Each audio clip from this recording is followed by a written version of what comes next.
Hey, everybody, it's Jason Ellis, who's like kind of a comedian now. I'm on the road. TheJasonEllis.com is where you can see all my tour dates, and you can buy tickets from the same website. Crazy, right? Chicago, man. Zanies on April 30th. I'm going to be there. Are you in Nashville, Tennessee? Because May 1st, I'm going to be there too. What about Miami? Yeah, May 21st, I'll be there. And then the Morton Theater in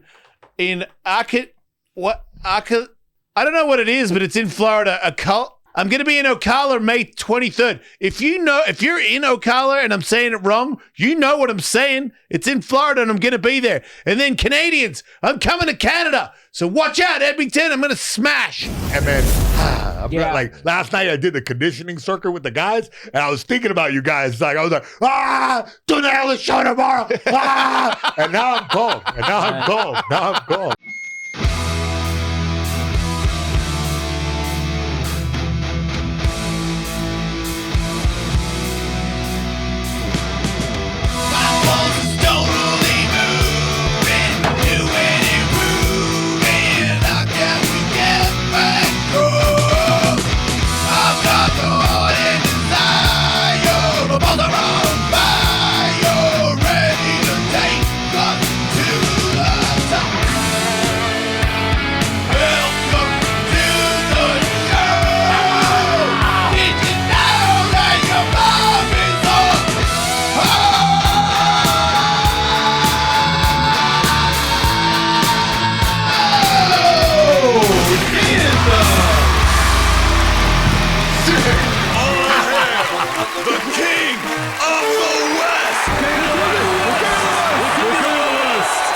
Welcome to the show. That's what's up. What's up? Yeah, I know. You're used to I'm used to sitting down and hey, man. No, here. We're supercharged, motherfuckers. We're Welcome. I had a coffee. Welcome back to the show, Jason Mayhem Miller, everybody. Why, thank you for having me back. I didn't think I was going to say that ever again, bud. Who would have guessed on your bingo card, Mayhem still alive in 2025? Yeah, what a comeback. Man, what a comeback. Right? Like, dude, what's that real bad singer guy, Corey Feldman. Oh, wow. You know, he's got that song, The Comeback Kid. Yeah. I thought he came back pretty hard. Holy shit, Mayhem. I remember you smoked him. I was at some comedy club looking psycho, and some dude went, "Oh shit, you're still alive?" That's fair. And it stuck with me. I knew you'd be alive because I was like, I don't think anybody in prison could kill you. No. You could. It was like you would beat them. But you have a head on a swivel, bro, because they come in packs, dog. Yeah. Like, you got to pay attention. Yeah, if you're gonna fight Mayhem, you got to come in the pack for sure. But it was a weird respect, and then it's political. So it's political. Mexicans, blacks, and then I just became the guy who was like coaching everybody how to fight. Nice. Yeah. I coached the blacks how to fight, how to box a bit. And I showed some Mexicans a little bit of clinch technique. The blacks wanted to punch and the Mexicans wanted to grapple? No. Everybody wanted to punch. Okay. Everybody wanted to punch. Okay. But some guys like, hey, Holmes, I see you grab the guy with the head and uppercut. Yeah. Like Don Fry. If you know some Don Fry moves. I coach now. Sick. And that makes sense. I've noticed, because boxing, not grappling, You've been in the sport a long time now. Right? Yeah. But I notice that all dudes, when they want to learn, they do the Mayweather Philly shuffle stance. Listen, bud, I'm unteaching that all the time. And I have to, every guy, I go, what are you doing? And they're like, what do you mean? I'm like, why are your hands like that? And it's like, because that's how I fight. And I'm like, where'd you get that? And it's like, well, probably, I don't know, like YouTube or something. And I'm like, what could it have been Floyd Mayweather? Yeah. And it's like, yeah, maybe. And I'm like, did you know that you're not Floyd Mayweather? And that doesn't work for anybody. There's like 3 people that work for. The problem with that specific Philly shell is that you need to have thousands of hours of seeing jabs come, so you can go parry. And when you roll, his shoulder goes over his head. Yeah. You have to have a shield, like a complete shield here and a complete shield here, and then this hand has to float in and out, but everybody just goes like this, and now they just have their hand out by their dick for no reason. Yeah, I'm like, I know what, it's illegal to be punched in the penis in boxing, so I don't know why your hand is blocking that. But and I'm like, I sparred a bunch of people last night, and I was like, I kept every guy. I was like, hey man, that thing is not good. And he's like, really? And most guys, because they can tell if I'm way better, then they'll listen. But if they don't know me, and they're like, how does this guy know? And I'm like, okay, just do it and see how it works for you. And then I'll punch him in the face a bunch of times. And I'm like, how am I keep landing hands on your face? Listen, you got to sting those guys for real. Like just sting them with at least a good jab to wake them up to the fact that, hey, this is not the best. Yeah. Like because knucklehead, anybody who wants to do the fight sport most likely has a certain amount of bullheadedness. Yeah. Where they're like, and everybody thinks they know everything. Everybody thinks they're second coming of Bruce Lee, Muhammad Ali, whatever. Everyone thinks they're Mayweather Jr. Yeah. And then the only way to get it through to them that this don't work is to sock them in the face. It is the fastest way to get them to understand that that's not working for them. See, but as a coach, though, it's your responsibility to, after you sock them in the face, give them a nice little look in the eyes like, I'll even go, hey, and I'm like, see how my hand is right next to your face? I could have punched you in the head. Yeah. It's an eye moment. You're like a little bit of like open eyes, like, hey, you saw that? Yeah. And some guys get it. Other guys will still keep fucking up until you hit them with a good. Yeah. Every Saturday morning. Well, I'm glad you're coaching guys. That's good, man. Yeah, I'm having fun. You work the pads? Yeah, I'm a hand pad guy. Yeah. I'm like, motherfucker, get on and kick pad guy. I do a lot of pad work, but when I find like for guys, if you want to, because a lot of them, they want to learn how to fight. Yeah. A lot of them want to learn how to fight until they fight, and then they realize they don't really want to fight. Yeah. I'm like, if you're going to learn to fight, you're getting punched in the face. Like there's no, you work your way up and you don't get hit. Like you're going to get hit, and the more you get hit, the more you get used to it. The better you are, the more relaxed you are. When you get all tense, it's easy for me to hit you. If I hit you and you get angry, it's easy for me to see what you're going to do because you're puffing up. You're showing me your elbows. Like there's all these things that are involved. Be calm, be cool. Listen to me. Put your hands up. Don't reach for nothing. Just keep them here. It's hard for me. I can't hit you if your hands are here. There's different tiers of martial artists, though. There's dudes that like think they want to fight until they, you know what I mean? Yeah. And then that guy will not be like self-defense dude. Will be like, if he needs these skills, he has them. And then there's like Jim Bro that's in there fucking fighting whoever all the time. That guy could be a fighter, could be the toughest dude at the bar. Who knows? And then you got like the guys who are amateur and professional. Right. The levels are, there's a girl there last night that was complaining about her neck was sore because she got hit recently. And then the other girl had a cut on her lip from getting hit. So she didn't spar. And I was like, I'm not going to say anything. It's none of my business. Yeah. But like, if you want to, and they want to fight, like actually want to fight. And I was like, if you actually want to fight, like you and I are very similar when it comes to, and so are real fighters. It's like Mayhem, not so much me, but where I'll go to the gym and my coach is like, what's going on with your hand? And I'm like, nothing. And he's like, why? Come on, man, show me. And I'm like, okay. And he's like, it looks pretty banged up. Like maybe take a day off. And I'm like, no, I'll just use the other one. I'm all right. And they're like, push through. Yeah, they're like, maybe rest for a second. So if you come in and you're calling rest on yourself, you're not supposed to be here. Yeah, well, there's a culture of, look, if anyone complains about an injury or something like that, you just like subtly turn your gaze away from them. You know what I mean? Yeah, unless it's a catastrophic injury, we're gonna have to cart you out of here. You know? Yeah, dude, just fuck off. Like, my whole body is injured right now. Of course, I'm still on the mat. You know, there's no other way to do it to get to a high level unless you ignore the little, you know. But man, I'm coaching a guy for a title fight. You are? Brady Huang is fighting in Pittsburgh for the title out there. And is this MMA? The MMA. He socked me in the fucking lip. I told him, go hard. I was like, because his training partners that day, there wasn't enough guy, there wasn't a guy there who was really good at defending from the bottom. And in this fight, more than likely, he's going to have to ground and pound a guy. So I was like, all right, well, fucking ground and pound me. Don't knock my fucking teeth out, I said to him. Well, he didn't knock my teeth out, but gave my fucking lip a nice bust. And then because of the culture, right? I had to go do a fucking podcast right after. Camera ready, got to be pretty. I'm like putting a fucking tissue on my lip, and he's like, "Oh, you need a tissue?" I'm like, "Oh, you son of a bitch!" You should have done it. In any other fucking situation, I would have smashed him. But God bless his heart. All right, so let's go through it, Mayhem. So the last time we saw you, I think, was at a Sirius XM studio. No, you were last time I saw Ellis, I was in his driveway doing burnouts. He's talking about with the the last time listeners would have heard from you was on Sirius XM. You were in the last studio. Yeah. Mm-hmm. I believe so. Yep. Yeah. So how you been? Great. Wait a minute. What the fuck? He just skipped over a lot. Michael, for once, I think I'm going to say, shut up, and I'm going to do this. Yeah. All right. So you went to prison a bunch of times. Yeah. There was a lot of bad stuff that happened. Yeah. There was the jail, prison. Yeah. I did a few you did skit both. bids. Yeah, and then turned around. But they put me over there in Chino. Let's go back a little bit further. So we were hanging out all the time.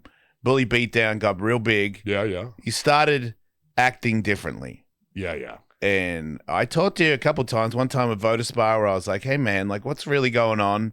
And what I got back from you, you probably don't remember, but to me, it wasn't right. Like, I was like, I don't think you hear what I'm saying to you. And you're like, no, bro, trust me, it's all good. I'm this and I'm that. And I'm like, okay.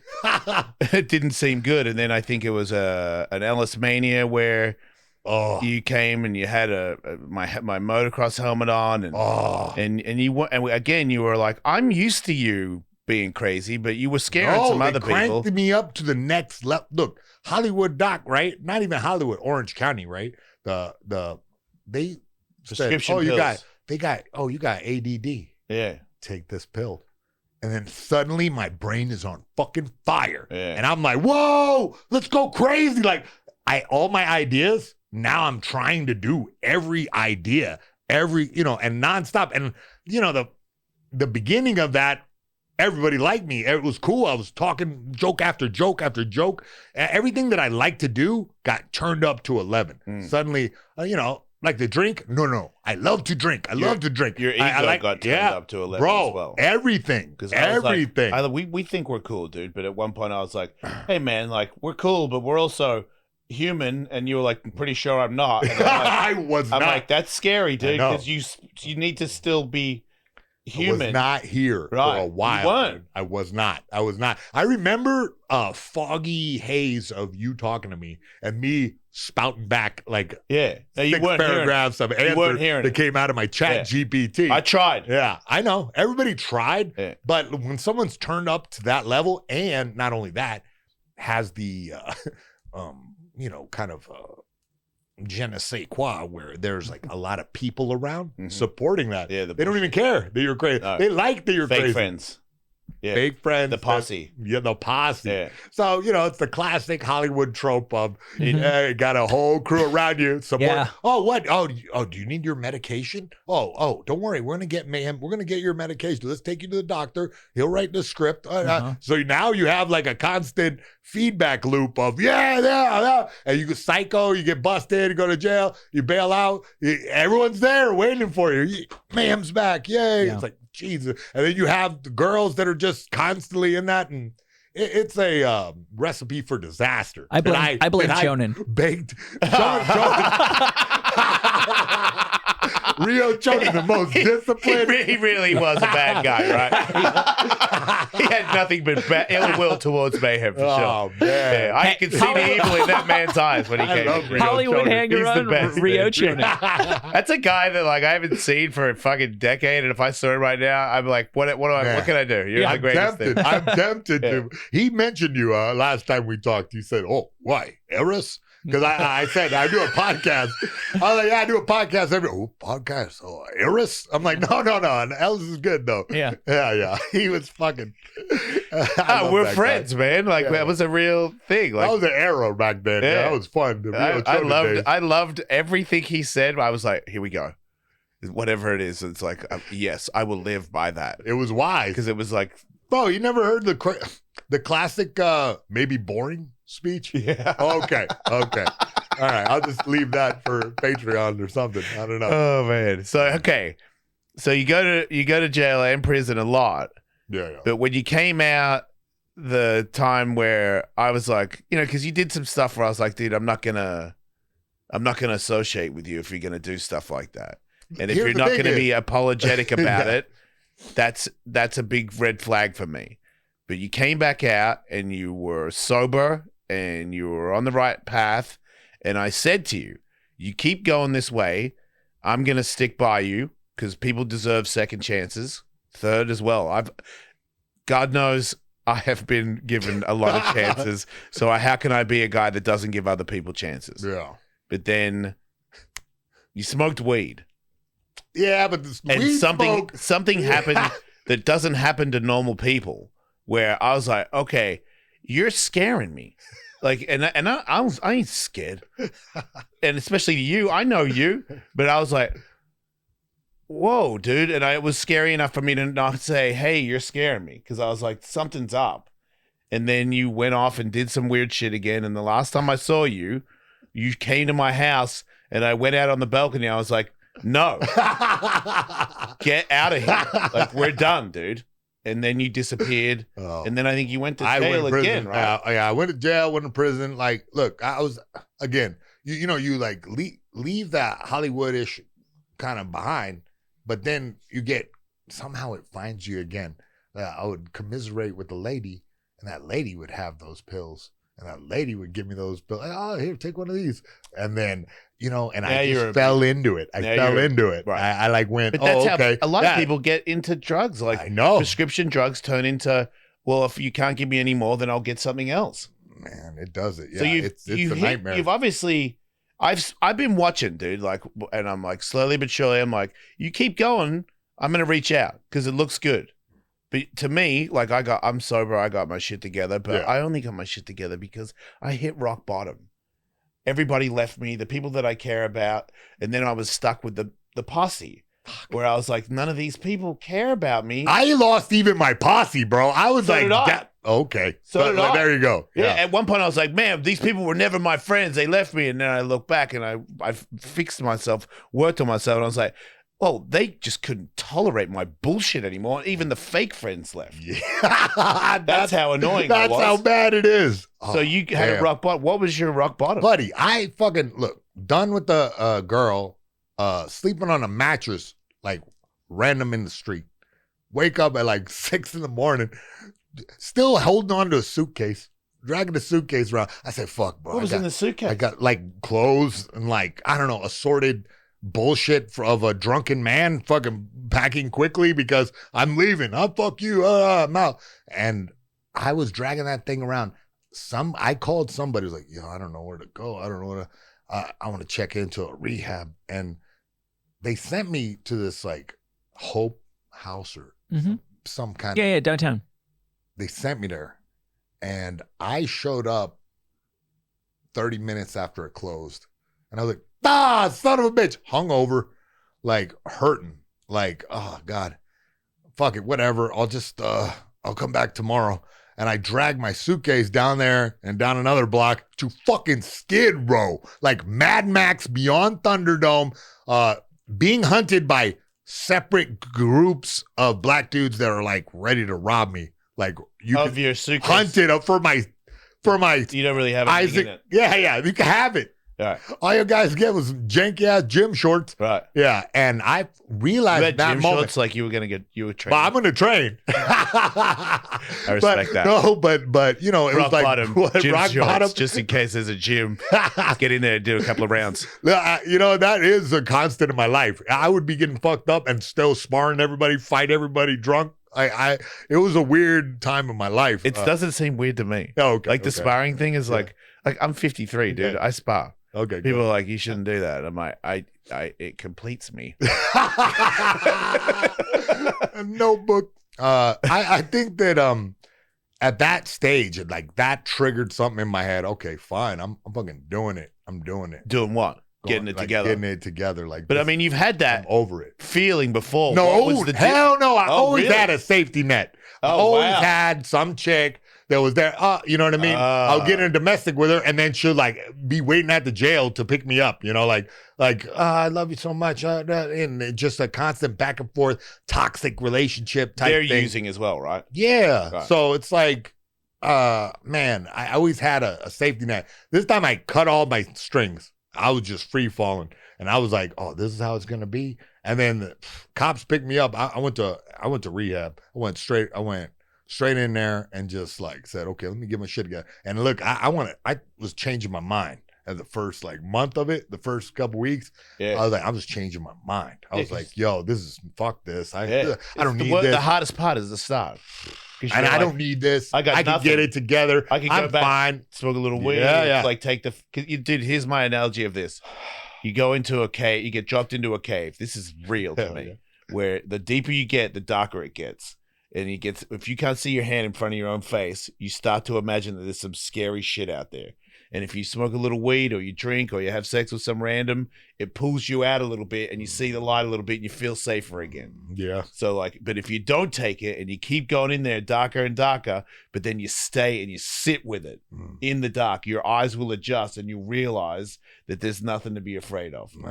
But that first initial descent, you're like, something feels wrong. I should just a little bit. Like, and you and me, like a little bit means give it a day and it's going to be everything. Like there is no little bit. That's why I have to be like this. Cause I can't not do everything. Nightmare scenario. So you went to rehab. So when was that? How long ago are we talking about? Like now it's been a couple of years. It like went by quick too. I always thought that like being clear headed and not drinking or anything was like, would be like, life would go so slow, but nah, it's been more than a year and more than a year now, and time just keeps flying by. And more, the problem I had was I could never get out of that rolling snowball of bullshit because I kept getting back into it, kept going, fuck, look at a drink, and then, now I'm getting a bar fight. Fuck. And the more you work on it, the more it tries to pull you back. Yeah, but here's the opposite. I got the fucking rolling ball of sunshine now where everything keeps going good. And then Ellis called me back. Oh, shit. And then, you know what I mean? I have this new job. I got this new sponsor. Oh, shit. And it's rolling and rolling. And, I'm telling the kids, don't do that. Get up out of it. And that somehow adds to this rolling ball of sunshine. And now life is happier and happier all the time. I didn't think it could get this way. That's why I kept falling back into the old ways. Because the old ways, you get fucked up and talk shit with your friends. It's a blast. Maybe you'll go to jail, but maybe you'll fucking not. And you're out over another date. Now I don't got to worry about all that. Now my freedom is out there. People that are in bad situations and had bad lives don't want to hear it from somebody that hasn't been there.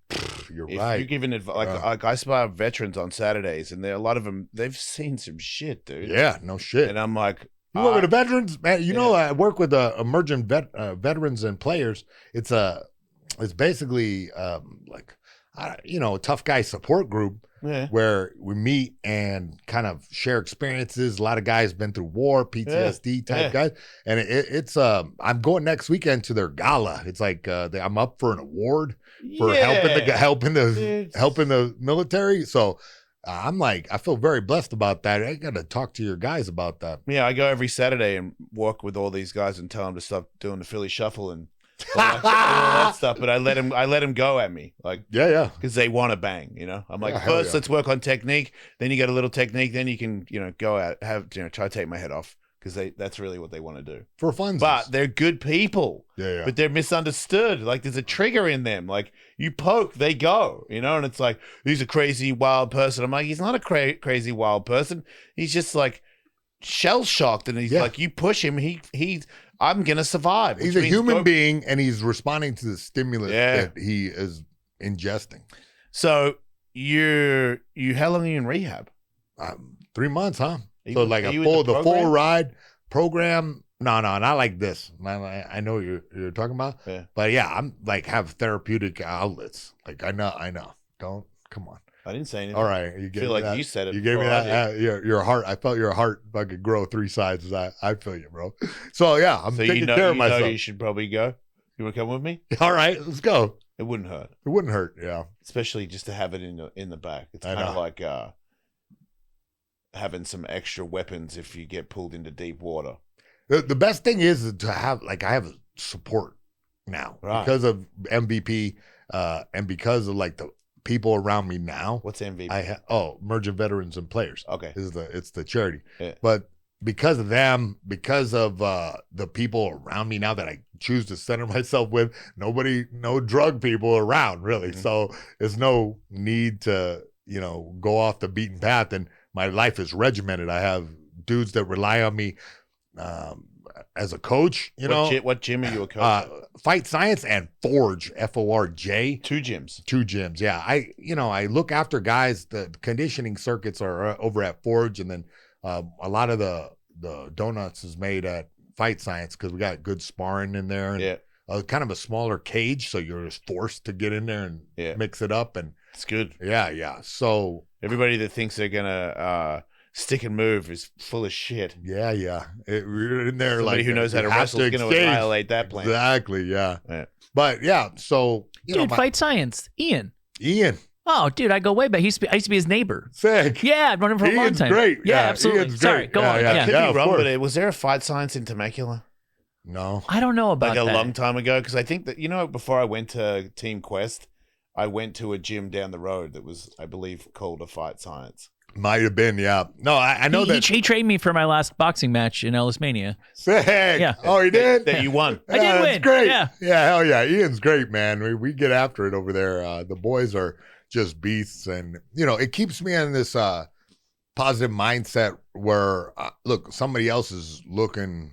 I mean, someone else needs me. Yeah, I got to show up, you know. Yeah. And then I'm over there at the Adam Corolla show doing the damn news every day. How did that happen? I'm not sure exactly, but I got to be honest with you. But I think that Adam just remembered me from back in the day, like doing promos for Bully or doing promos for. I fought. How'd you meet again? We met. I don't know. You don't remember how it started? I mean, were you a guest? I was a guest. My bad. Okay, I was a guest. So you got booked to be on. Yeah. And he found that to be entertaining, and then offered you a gig. Yes, I know. Paid gig? Yeah.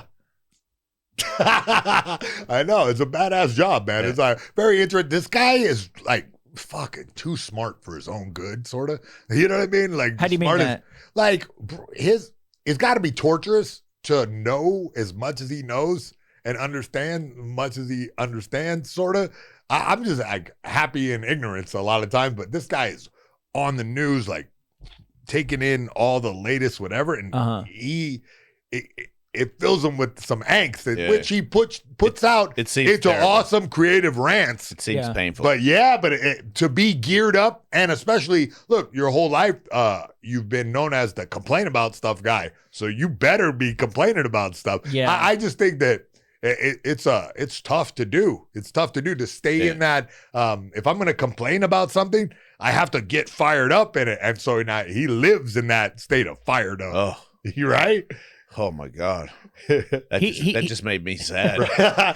He's like fired up. I look up to him a lot because I want to figure out how to make these creative, his coherent points, but I don't want to be in that geared up. No. I like to go to the gym, go 1,000, and then like last night I did the conditioning circuit with the guys, and I was thinking about you guys. Like I was like, do the Ellis show tomorrow.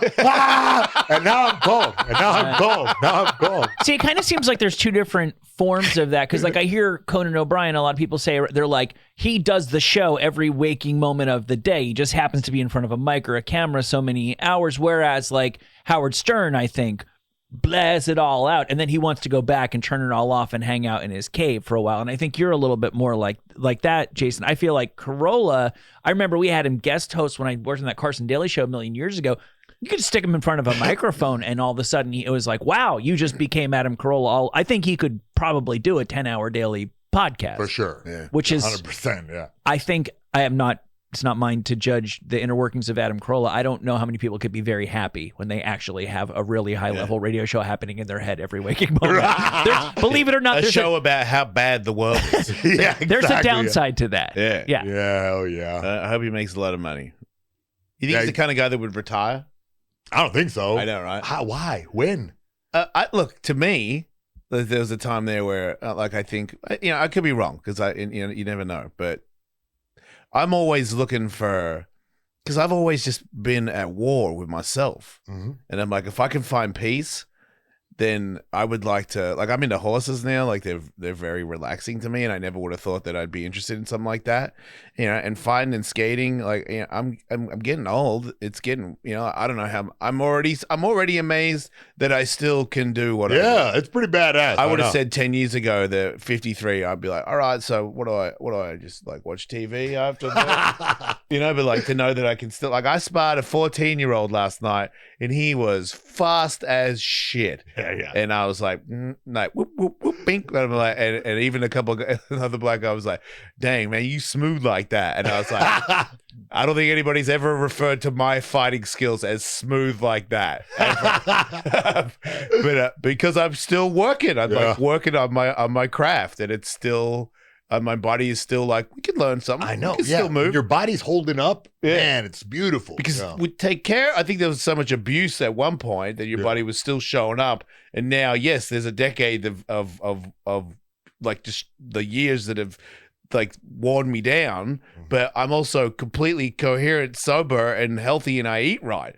Like, there was never a time like I ate right for a fight. Yeah. And I didn't have a lot of fights, so every other time I wasn't, I ate whatever I wanted. Like, I'd be high and I'd be like, yeah, ice cream before bed. That's good. Yo, I did December to Remember last year where I ate whatever I wanted all the time as an experiment. I gained like 40 pounds. I think I saw a photo. I got fat. For bro. you were fat. I was fat. I got fat on purpose, but then I was like only lifting weights and just woofing whatever the hell I wanted. It was hilarious. And then now I'm like, I got into Gymuary, then I got to Fituary. Yeah. I was doing it all. Like, I was like getting, and then get all your names. I already lost. Yeah, I had my names down for it. And now I'm just in that general thing where you're eating vegetables and protein and just living your life really clean. And my body is just functioning at a high level. I think your brain works better as well. Like, I feel like 100%. It used to be like, I'll eat clean because I want my body to be jacked or fast. And I'm like, my brain works better without the cloud. I've always been high. So like, my body, I think, is still like a year and a half of no weed or any of that stuff. My brain's still expanding. Like, I think I do things now where I'm like, I never would have done that ever. Because also I've tried to read a book before and I'm like, oh, lame. It's making me like, I'm getting scrambled. But now I just read and I'm like, am I reading and understanding the words in this book? Hell yeah. What is happening? Lifestyle change. Yeah. Even comedy. Like, I haven't been in it that long, but like, I see people, I think of jokes or how I'm going to shorten it or what I should do next while I'm talking to somebody, while I'm telling a joke. I'm like, there's like 7 or 8 different decisions happening in 1 second. Old me was just like, duh, joke. That's it. And I'm like, I'm not even sure what I just said. How's that going? You're on tour really coming good. up? Yeah. I always see the clips and shit is funny. Yeah. What's this deal where you're on the stage with the other guy, some other guy sometimes? Or you're like doing, I don't know what you guys are doing. Yeah, you guys are both on stage and you're just like talking shit. It's not you, Tully. It's some other guy. Tony Hawk? No. On stage. Oh, it might be the riffraff. Oh, okay. The riffraff is like, it's like there's things in the bucket, you got to pull it out and make a joke out of whatever. Okay. And then the other bucket is like more of a stunt. I see. And sometimes those stunts bring another person up. Oh, okay. So it's more of it's a comedy show. It's called The Riff Raff. It's That's actually like right up your alley right there. It's like some freestyle fucking those improv. guys were the first guys to have me as a regular. Like, getting up at the Comedy Store and the improv, they don't let scumbags like me get up. But I was a regular on The Riff Raff, and it was at a smaller comedy place, and then it got big enough to get booked at the Comedy Store, and now it's doing well. It's sold out every month, so now it's fortnight. It's every 2 weeks. So I have a regular spot, and then now I'm friends with Whitney Cummings. I'm doing a show at the Comedy Store tonight. Like it's little bit by little bit, and now I got a tour. I'm in Chicago and where am I? Nashville and Miami, and then I'm going to Canada. So now I'm like on the road a lot. Like it's still, I'm not on the road every weekend like the big dogs. Yeah. But it's getting there. Like, it sounds like you're accumulating that, and like, because a comedy club audience is different than the internet audience. Yeah. So you're just developing your audience. But I do have more weight than the average guy that's put in more work than me because I have a radio show. I had a radio show where there's a lot of people that come to my shows around America that are like, I used to love your show. And I'm like, I still have a show. Yeah. But a lot of serious people don't understand podcasting, which is fair. But then because my social media is pretty decent, I sell tickets. So I'm very lucky, man, because being in the game for only 5 years and being a headliner and actually having people show up, it's really hard to do. No, I know. The people that sell tickets, they're like this household name thing. I know. And then there's the rest of us. It's like Whitney Cummings and like Bill Burr. Burt, yeah. Burt. They sell out everywhere. Wow. And then the guys that come up with them, if they were headlining, it would not be a good idea. Like the club would be like, you sold 5 tickets, 'Cause it's really that. It's such a strange economy of that weird. Yeah, it's like some people just ascend and they're just exploding on. We're all sheep, man. Yeah. Like you see, everybody's talking about White Lotus. Everybody's gonna watch White Lotus because everybody talks about watching White Lotus. And I'm like, God, hey, I got caught up in that. I shit. saw it. I was like, I gotta get a tattoo. Tattoo pilot starts talking about it. I'm like, tattoo people. And then I'm at the gym and they're like, hey, where's White Lotus? I'm like, 5 people. Yeah. And then I see your dumb ass. And I'm like, hey, White Lotus. Guess what happens? And I'm like, okay. I will sheep on. I will tell you why I jumped on that. Because I went to prison. I didn't have a chance to be part of stuff. All those trends that you guys were happily being a part of or lambasting, I was not a part of that. I was watching NBC. Saturday Night Live was the only thing that I really could looked forward to. Oh, Saturday Night Live. That was just my life. You missed Tiger King? Tiger King, I got and then got busted right after. So that was floating around my head during that term. That's good. What other shows are in prison? People will steal the remote and just basically watch the channels that have YouTube videos on. It's called I don't even remember what it's called. So they're stuck in social mediaville as well. Well, no, but it's just somebody stole all this social media bloopers of people falling down, and it was I just called it I forget what the show is called, but I just called it people falling down. Like, it'd be like ridiculous for prison. Yeah, but there's no break where people are making jokes. Yeah. It's just clip after clip of people falling down. Way better. That sounds like a fun time. That's really like one of my favorite things to watch. People slamming over and over again. But I'll tell you this: I was in charge of the gym, and when you're in charge of the gym, they have a gym. Old MMA? gym built in 1942. Every time it rained, I had to fucking squeegee out an entire swimming pool of water. Have mats. No. Oh. No mats. Heavy bag. Fucking speed bag. Yeah. It's kind of stuck in 1942. It was from 42. Yeah. That's how it was. Jack Dempsey style. Still there. They had pictures of Muhammad Ali and Jack Dempsey. And nice. they painted up there in the 60s or 70s, I don't know, retouched in the 80s. Yeah. It was a bizarre place, but they had DVDs like for the different mods. So I would take a bunch of DVDs and walk them to each individual pod, they call it, and hand DVDs to each. So I got to watch Top Gun 2, Maverick. Nice. I was part of that. Well, albeit from very far, far away. So it sounds like to keep yourself from getting beat up by the various races, you trained each of them to beat each other up more effectively. Unfortunately, yes. Yeah. I literally. Did you ever see any of your work? I did a training camp with this one guy, Johnny Boy, who was like a notorious motorcycle thief. Yeah. Yeah, he's like a crazy, like, skinhead. I'm not skinhead. Aryan guy. Fucking whatever. That pretty much sums it up. Yeah. We're up to speed. Yeah, you get it. And he was like, Mayhem, I want to train with you. All right, cool. So, all right, go do this. So for like a week or two, he like just did like uppercut hooks, and step around uppercut hooks. And then somebody owed a drug debt, and he just went in there and uppercut hooked the guy into oblivion. You must have been proud. I was like, damn. You must have been a proud boy. Oh, man.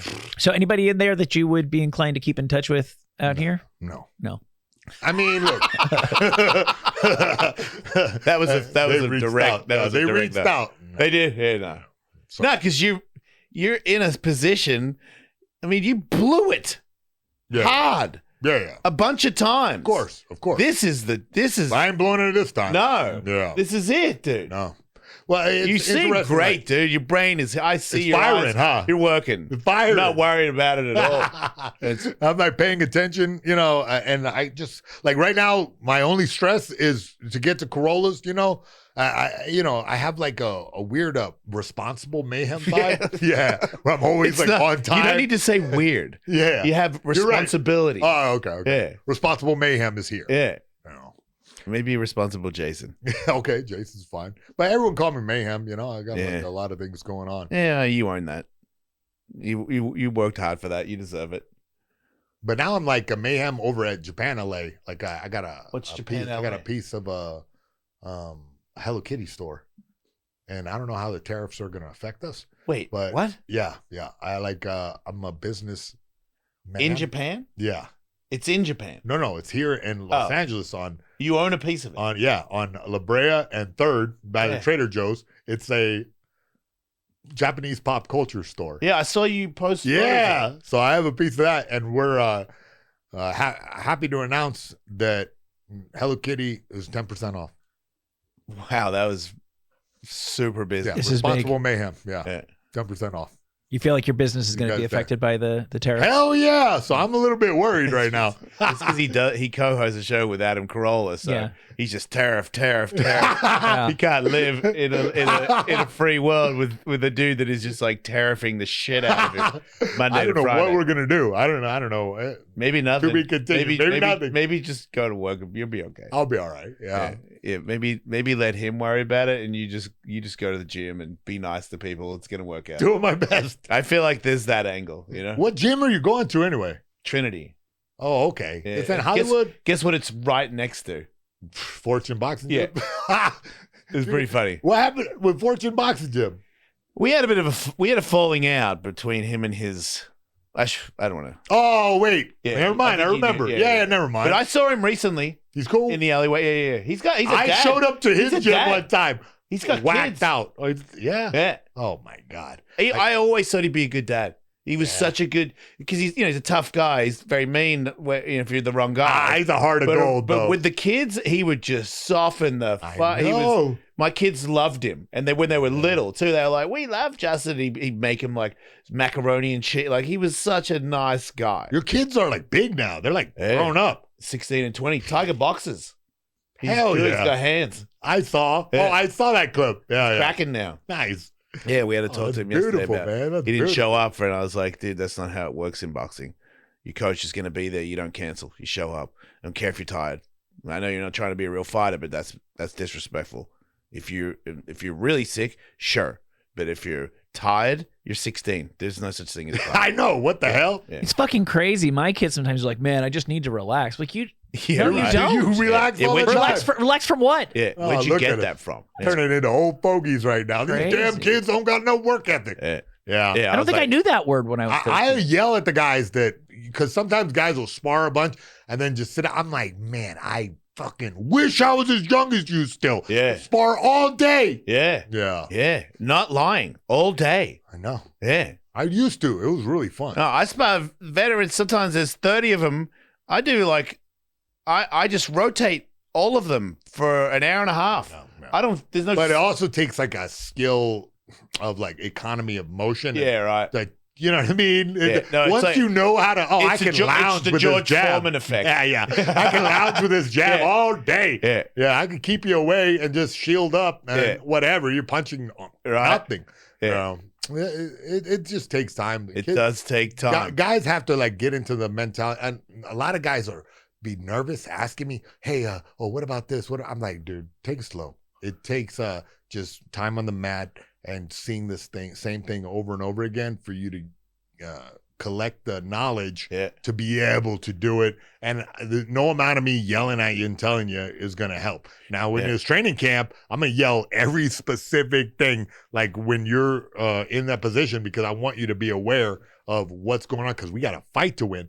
But if you're don't have a competition coming up, that's when you just soak it all in. And the best thing the guys do is ask a bunch of questions. When they're asking a bunch of questions, then it's fine. But a lot of it is done just by figuring it out time after time. It's hard when you're really passionate to be patient. It's like those two things don't go together. Guys get so excited, but they have the right mentality asking questions, you know. But reality, a lot of it just comes from visually seeing the thing over and over again. Over and over again is the most key part of that sentence, because to me, I'm like, I don't have footwork, I got dumb feet, and then 15 years later, coach does something, I go, oh, that's how you do that? And I'm like, someone showed me that 5,000 times, and my feet are like, you're the one that because when I was in fighting in Japan or whatever, I remember you said something that really stuck with me, was that you learn something like really slowly and then something clicks in there. You were talking about skateboarding. Skateboarding, You were talking about how something will just click in. You just keep trying and keep trying, and then some knowledge gets unlocked suddenly, and then that day you know the move. It's like when you plateau, like trying to diet or lift weights, where you're like, man, I keep doing the same thing and nothing happens. And it's like, that don't stop. Keep going. And then there's a shift, and then all of a sudden you go up to the next level. But you don't know when the next level is. And that's the difference between people that make it and people that don't. Where you're like, man, I'm doing the same thing, I'm trying, and I just get the same outcome every time. And I'm like, keep going. Mm-hmm. If you just keep going and never quit, your body somehow, I don't know how it works, but all of a sudden your brain will go, oh, I get that. And then all of a sudden that door is unlocked, and then it stays with you for the rest of your life. Where piece of the puzzle. I don't think about it anymore. I just do that thing. Yeah. And there was a time there where I'd be like, even stepping off with a left hook, I remember I was like, it's so fancy. and when I would do it, I'd be like, ready? Are you ready, left foot? Are you ready?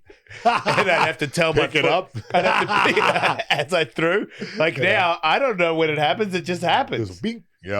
It's like a weird thing. Right, you got to go to Adam Corolla. God bless you, man. I'm really thankful for you guys.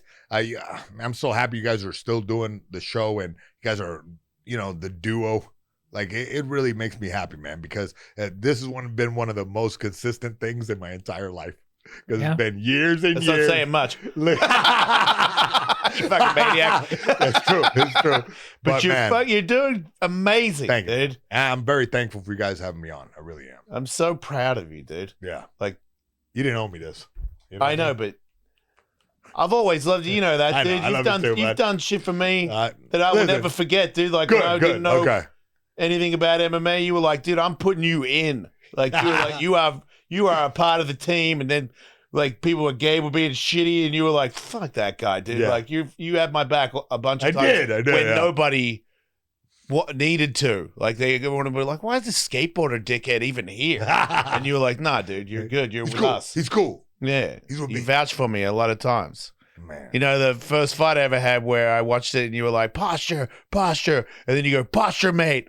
Like you put the word mate on the end of it because you thought I would answer to that. The next fight I had, because I've told that story to other people, this friend of mine, another MMA fighter, Mike Jasper, that I love. Yeah. In that fight, I'm super tired. I almost got knocked out in the first round. I'm finally on top of him.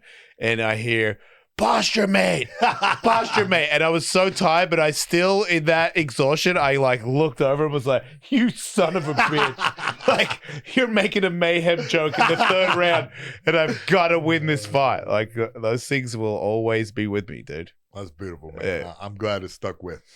So what's next? What's in the future for you? Just staying on the Corolla I'm just show? Staying on the Corolla show, doing the grind, like figuring out. And yeah, there's like opportunities opening up, and I don't know. I'm just staying consistent. And like I said, that snowball is getting bigger and bigger. I was thinking to myself, because I knew you were coming on today, and I've been coaching and stuff, and you're one of the greater grapplers of our time. If things keep going well, we should open a gym. Yeah. I wouldn't be opposed to that. Yeah. It's like a lot of gyms around here, and I don't know. Grappling, boxing, and our character, and what a thrill it must be to meet us. There's that, What a thrill. Yeah. And then we should move in right next to Fortune Boxing. Across the street, baby. And then Justin will kill both of us. Bless his heart. Yeah, I love that guy. Is he still there in that gym, in that same location? Yeah. Really? Yeah, he's moved. No, not that. Wait. No, not the one. Not the one you were. Yeah, okay. He's on Melrose. Right. He's on the corner, and Trinity is, I think it's 3 shops over. Yeah. So like the people that go to Fortune, sometimes they go the alleyway, because to get to Trinity, it's just the alleyway. It's an alley, yeah. Yeah, and it's like they're like people go from one to the other kind of thing. Right. Oh, shit. Do you follow MMA? Yeah. What do you think about where the world of the UFC, et cetera, is at? I don't know. Yeah, it's in the interesting spot. Yeah, boring. That's Dana's fault. Yeah. This is Dana's fault. Boring. You know what? how I do don't you think think it's it's Dana's fault. I think It is Dana's he fault. tried to He to is make the boss. He could, if he knew a You little can't more. stop Yeah. those freaking Russians. Yeah, well, do the matchups different so that it doesn't look like this. They're doing this matchups on purpose. Like, I don't know what. I don't get it. If it was my business, I would run it completely different. Yeah. But it's not. So those guys are what running are you saying? What are they doing, and what would you do differently? Look, Dana is allowing these matchups. Okay, if it's the number 1 guy, the champ, versus number 2 guy, then fine. Yeah. Okay. What are you gonna do?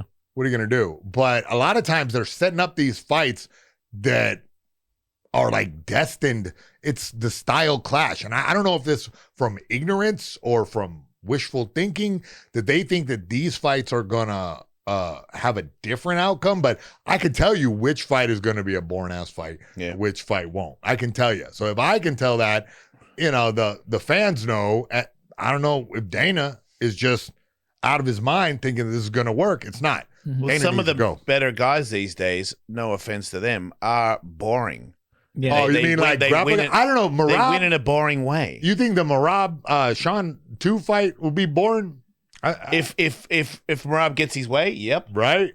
But if Sugar gets his way, then yeah, it's a good fight. Yeah. Because one of them's boring and the other one, every time Marab, I don't know that guy, he seems like a nice guy.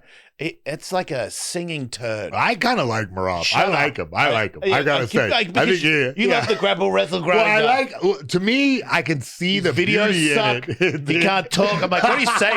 Get interpreter, shut up. Like, just I run, I go in ice. I'm like, yeah. So does everybody else from your neighborhood, dude. Who cares?